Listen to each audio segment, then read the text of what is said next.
নিজেদের অযৌক্তিক জেদের কারণে টি-20 বিশ্বকাপ থেকে বাদ পড়ার পর বাংলাদেশের ভাবমূর্তি আন্তর্জাতিক ক্রিকেটে ক্ষতিগ্রস্ত হয়েছে বলে মনে করা হচ্ছে।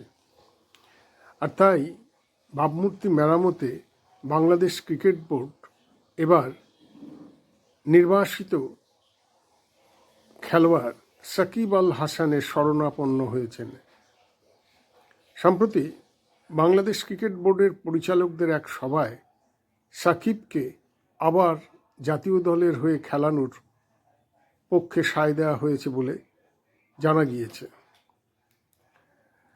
সাকিব নিরাপত্তার কারণে বাংলাদেশ ছেড়ে আমেরিকায় বসবাস করছেন। 2024 সালের আগস্টে শেখ হাসিনা সরকারের পতনের সময় সাকিব বাংলাদেশের বাইরেই ছিলেন, অথচ ওই সময় কয়েকটি হত্যার মামলায় তার নাম জড়ানো হয়েছে। অভিযোগ, বাংলাদেশ সরকার সাকিবের প্রতি সদয় নয়, কারণ সাকিব আওয়ামী লীগের সাংসদ ছিলেন, আর এই কারণেই তার বিরুদ্ধে কয়েকটি হত্যার মামলা জুড়ে দেওয়া হয়েছে বলে অভিযোগ উঠেছে। সাকিব বাংলাদেশে ফিরতে না পারায় জাতীয় দলের হয়ে খেলতে পারছিলেন না।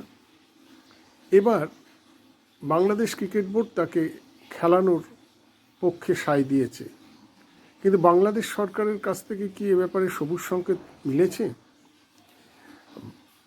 বাংলাদেশে তার বিরুদ্ধে যে হত্যা মামলাগুলি চলছে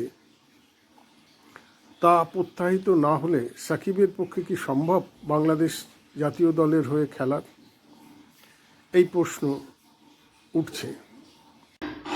সাকিব আল হাসান বাংলাদেশের একজন আন্তর্জাতিক মানের ক্রিকেট খেলোয়াড়। তাকে জাতীয় দলে না খেলানো এবং নিরাপত্তার আশঙ্কায় তার বাংলাদেশে ঢুকতে না পারাটা বাংলাদেশের পক্ষে ভালো বিজ্ঞাপন নয়। তাই কি সাকিবকে নিয়ে বাংলাদেশ ক্রিকেট বোর্ড নড়ে চড়ে বসতে বাধ্য হলো?